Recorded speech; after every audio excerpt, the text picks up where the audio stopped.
So to kick off the Art of Publishing track this afternoon, we have a panel titled What to Look For in a Publishing Partnership, and that will be hosted by Luong from Miniclip. And I think we've got Anne coming in as I speak.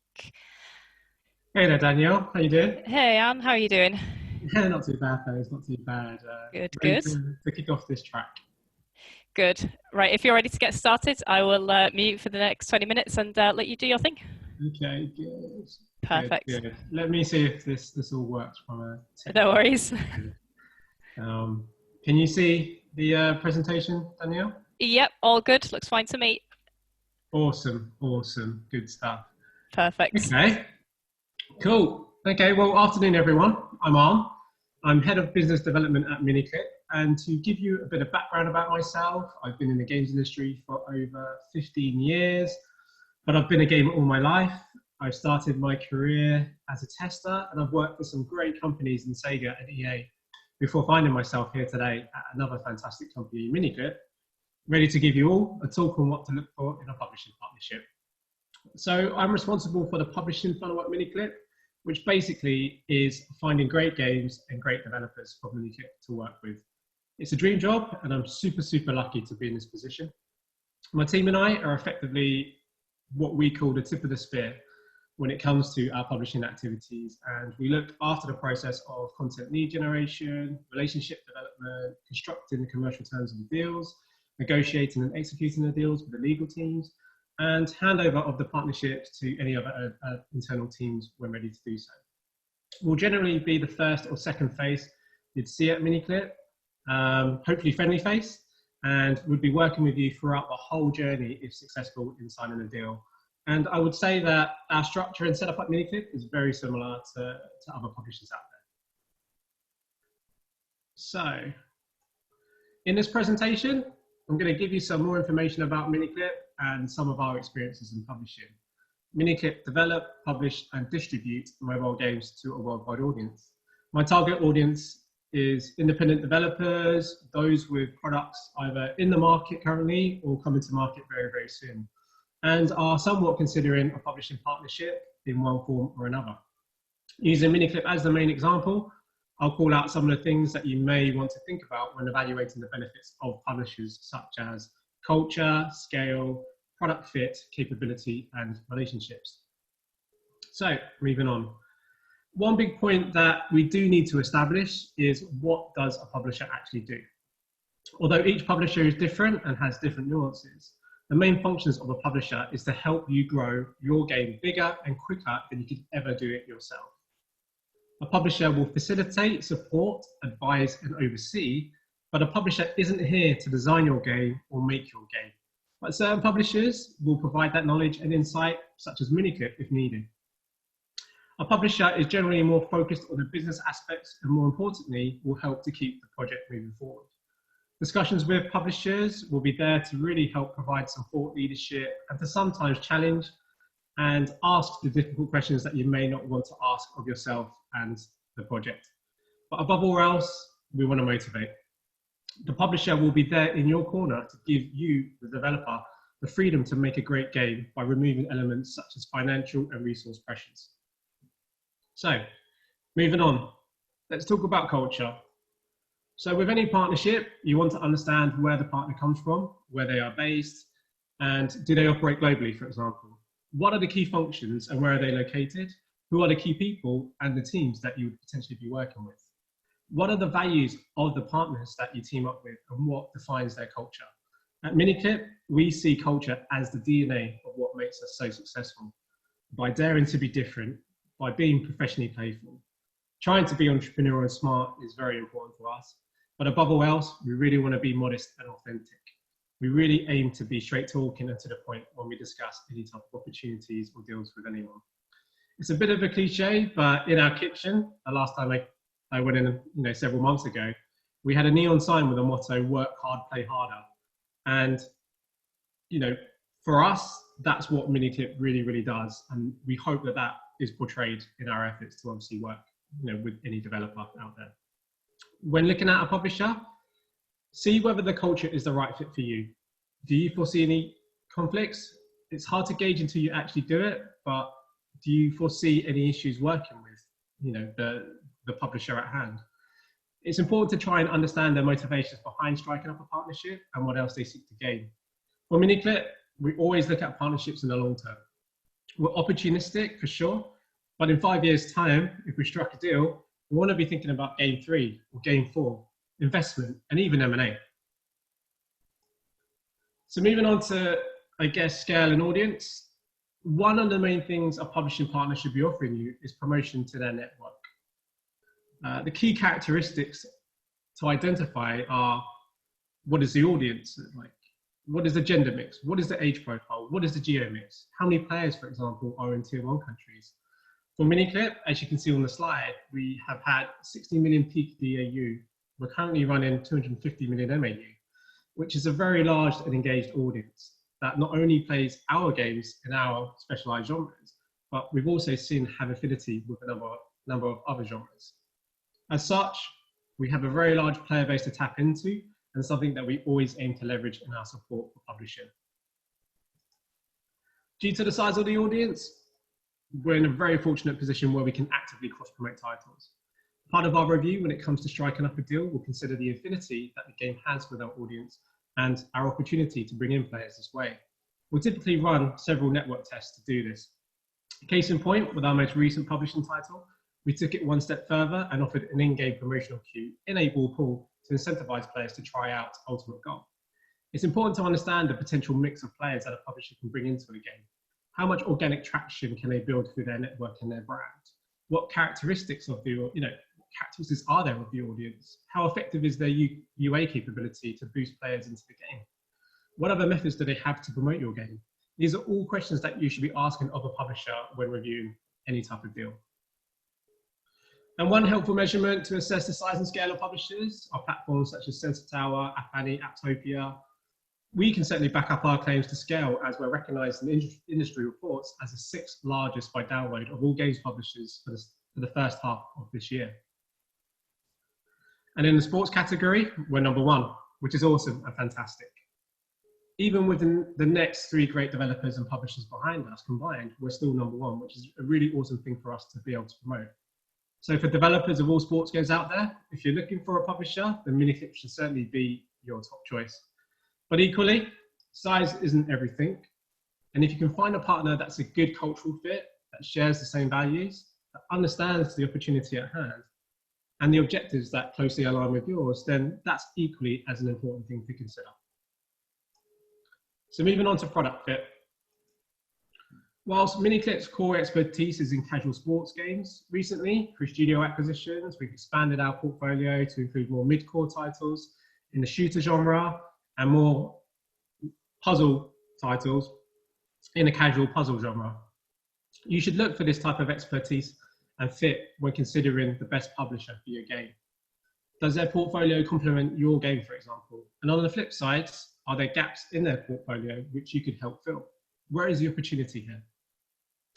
And as a publisher, it's very much our responsibility to recognize whether we can truly help the game be the biggest success it can be. Miniclip's primary focus is online, multiplayer, sports, action, and arcade titles. But the majority of us at Miniclip are gamers, so we have broad interests beyond our genres. So sometimes, no matter how much we enjoy playing a game that's come our way, we may just simply not be the best home for it. And therein lies our responsibility to accept that the opportunity maybe just isn't for us. But we'll always try and recommend a good home regardless. The industry is very small, it's very tight-knit, and ultimately we want the whole industry to do well. So don't get disheartened if a publisher rejects your game, and I would question the motivations of any publisher if they are keen to sign a deal but you can't see any clear strategic fit. It's important to understand the risk-reward element too if a publisher wants to use your game to break into another segment of the market. It's all about finding that great balance. Next up, capability.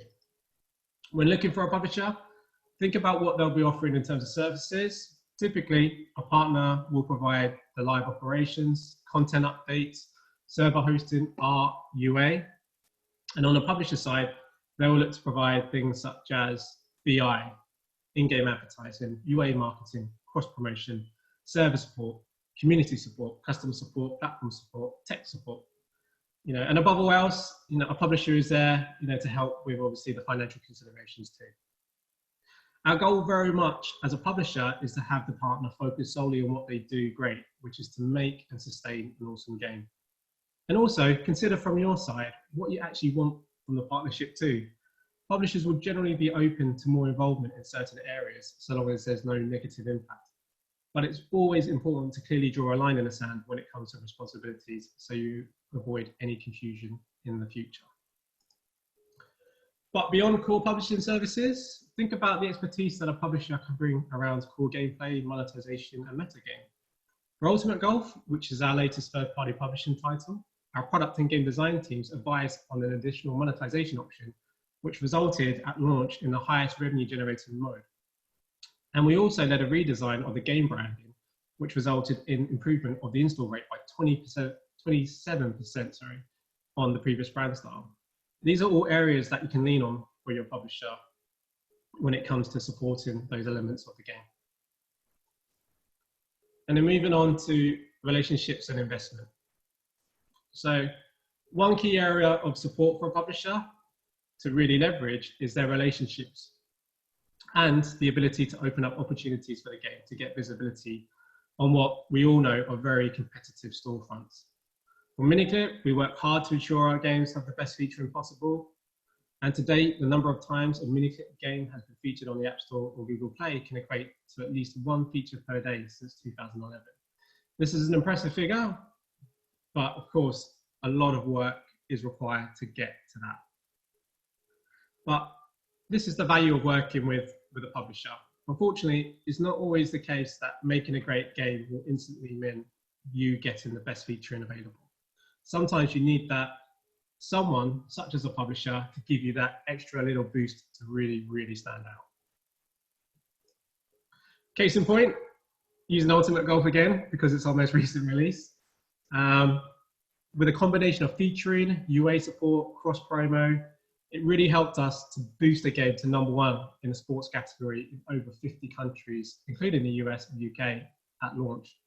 From a financial perspective, publishers are also there to give these games a big shot in the arm, when it comes to UA investment too. And for Ultimate Golf, we backed it with a 7-figure UA budget too, which again is an impressive number and certainly something that publishers are there for to assist with.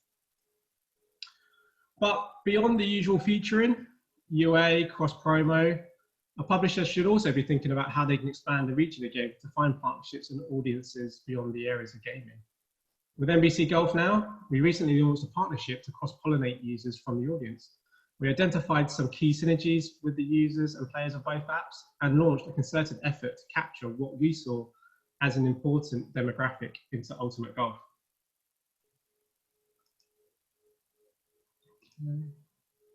And then to summarize, the key areas to consider when working with a publisher. #1, culture. Understand what the publisher's philosophy is to business, what defines their approach to work and partnerships. #2, scale. Does the publisher have a network to leverage? If so, is it right for your game? Do they have the expertise to successfully grow your game?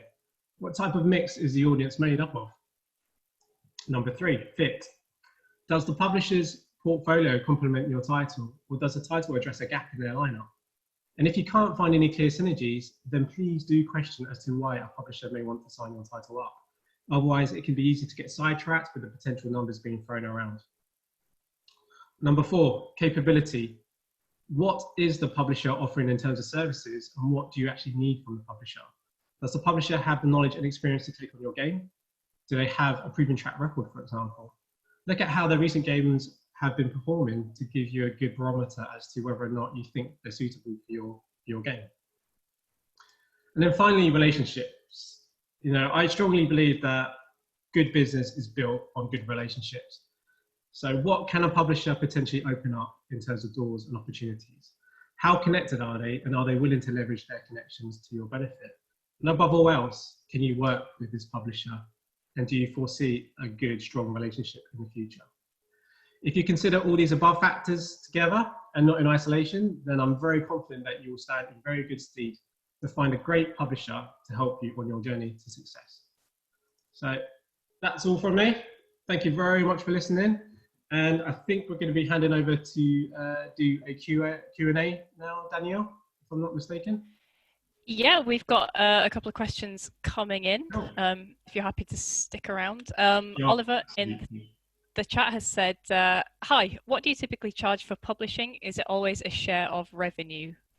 That's a good question. Typically, most publishers, including Miniclip, will offer a revenue share. The revenue share will, is very much dependent on how much the publisher needs to kind of put in terms of resource and effort behind the game. It could be anywhere from kind of an 80-20 to a 50-50. It really depends on the publisher and obviously how much they want the deal.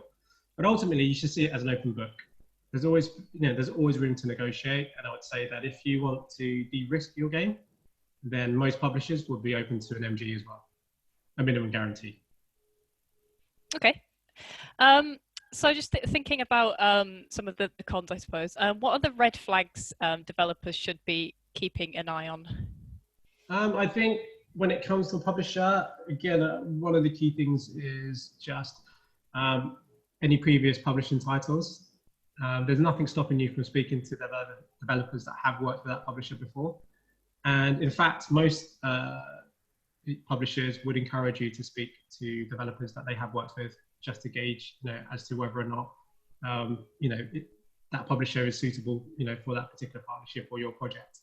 That would raise a red flag for me, if a publisher wasn't open to you speaking to anyone that they've worked with in the past. Okay, just leading on from that, something I just thought about. What are the biggest mistakes that developers make when choosing a publisher or looking for the right publisher? Don't just think about the money. I know it's a very easy thing to do, but the reason why I haven't really kind of focused on that key area is ultimately, if two parties want to do a deal, they'll find a way to make it work. But around that, and when you look at the longer term, think about what they're offering. Sometimes it's better to have, let's say, an upfront investment in time and resource for kind of, I guess, the longer term game when it comes to the financials. And, if you look at Miniclip, again, it's for us, we're not just thinking about the one game and then moving on. We're thinking about, okay, well, how can we grow and build this partnership to be successful as it can be? And I think that's it, is don't get too excited and don't just think about the now. Think about what will help in the future and what will help you grow as well. But again, if business and situations dictate that you do need to think about the now, then that's not a problem either. But if you're in a position to, then do think about where you can potentially be with this publisher in the next 4 to 5 years. Okay, brilliant. We've got a couple more questions coming in now from the audience. Santi asks, what are the key features that you look for in a game to publish it? That's a really good question. At minimum, when we look at, and I say features, but I think if we're looking at and reviewing a publishing deal, first of all, having some type of playable code is always super, super important, right?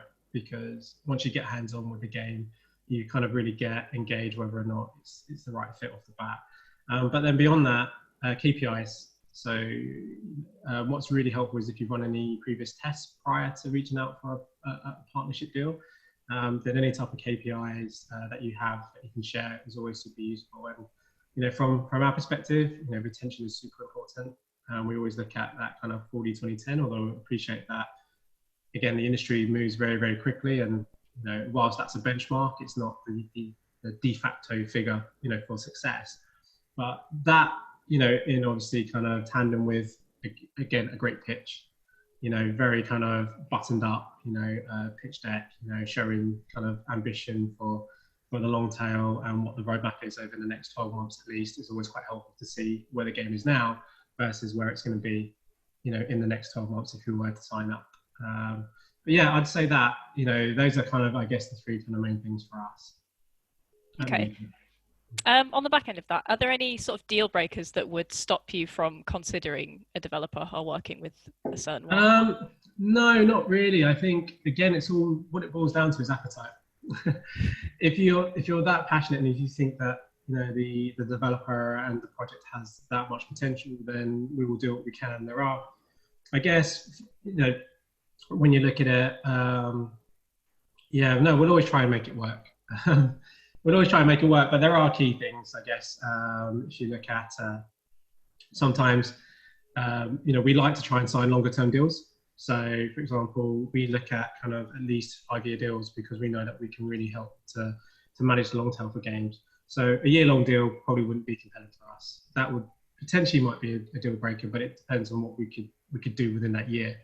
But most certainly, we're not really considering or entertaining any deals that are a year long, for example. So I guess in some respects that would be a deal breaker. But then there's always exceptions to the rule when it comes to that stuff.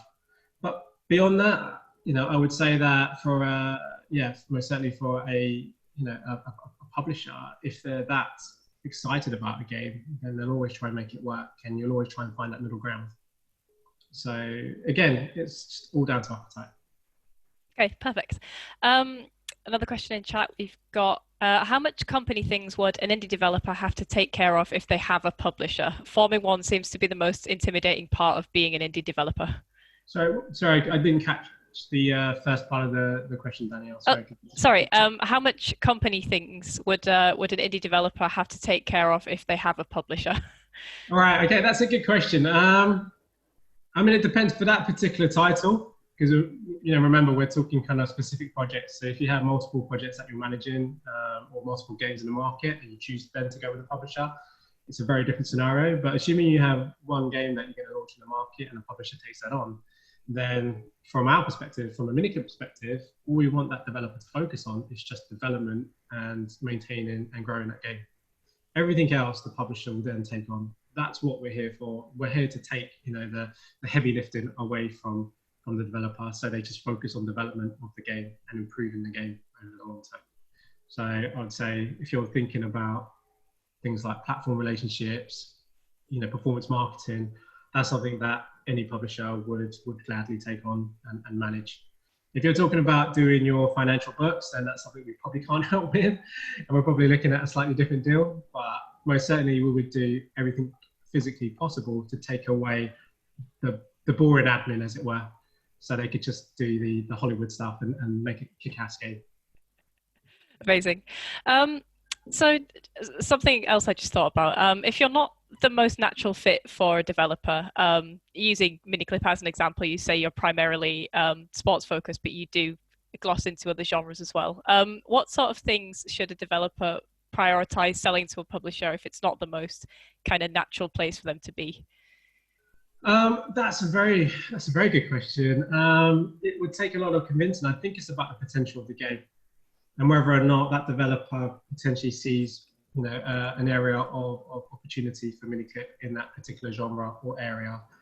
To your point, we see some fantastic games that come through our funnel process, some truly fantastic games, but we have to, when we take a look at it, we look at what we're good at and what we're capable of doing within our genres, and sometimes getting in a hardcore RPG, as much as we like playing it on a personal level, we're not going to be the right home for that. But if the developer can convince us and say, well, actually, look, this is the way that I see it, and this is how Miniclip can help by identifying the key areas of exploitation, then fantastic.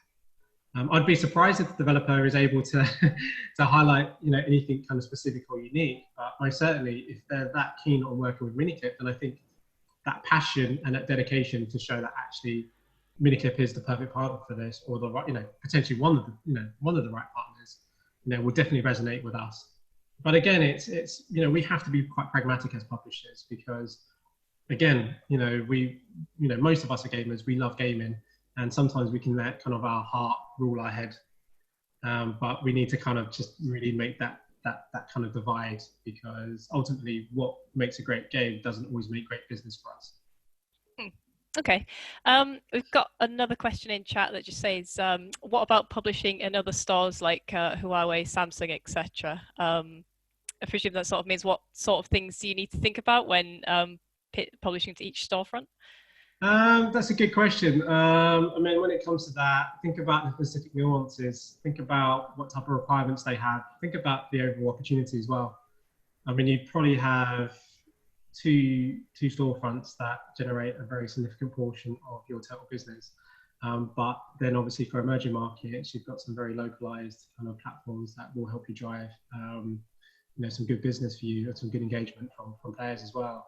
I think when you look at your game, look at your geo mix, look at potentially what markets and what areas to exploit, and then really get to understand whether those particular markets and those particular platforms are useful for you. What I would say is, there's always should be some type of democratization for gaming, and for sure, being on as many platforms as you can will open up your game to so many more players as well. But again, think about the work involved in doing that, and versus what the potential return would be. If you're talking to those platforms, potentially you could secure yourself an MG to really de-risk it. So I'd go down that route. Okay, cool. How important is it for developers to do their homework and research everything about the publisher before closing a deal? I'd say it's important, very important, but it is a lot of work. So what I would recommend is focus on maybe 3 key publishers that you think would be the best fit for your game, and then really kind of work on those. And then that gives you, 3 good opportunities to impress and get a deal in place. I think the challenge is that because there's so many publishers out there and so many great publishers, it can be overwhelming as to who to pitch to and what to pitch. So what I find when it comes to a lot of developers is that they'll do the same generic pitch. And whilst that's fine, and sometimes that gets across the message of the game, if you really do want to work with a publisher such as Miniclip, it's always good to see that people have gone the extra mile to understand as to why we would be a good publisher for your game. And I think that's a key point. I mean, in fact, if you're doing your pitch deck, at the end, just add that in and just bullet point why Miniclip would be a good publisher. I mean, we'd probably know, hopefully, we're looking at the game, but we'd want to see it coming from you that you've given it some thought. Okay, brilliant. We've got another question just sneaking in at the end. What should developers do if they realize they made a mistake and the relationship is not working? I generally think having a very open and honest conversation. And if you've already signed a deal, then I would hope that you've negotiated at least some break clauses in your contract. But it depends on the timing as well. If things aren't going well, then it's likely that the other side will probably have the same feeling as well. So an open, honest conversation with the publisher to say, hey, look, it's not working. We can give it a try. And then, over the next few months to see what happens is probably the best thing to do. I think ultimately a relationship has failed if you have to then use a backstop such as a contract. I'm always pretty confident that you can work things through, basically just the power of having kind of that kind of empathy and that relationship. But contracts are there to ensure that obligations are met and that there are clauses and situations where things aren't working out, then hopefully both parties can split amicably and then potentially look at future opportunities later down the line. Okay. Yeah, I think that's all the questions that we've got coming in. So I will wrap that one up there. But thank you so much for joining us and sharing that insight with us. Super, super interesting. And I hope you enjoyed the rest of the conference. Yes, thank you very much. And thank you everyone for listening.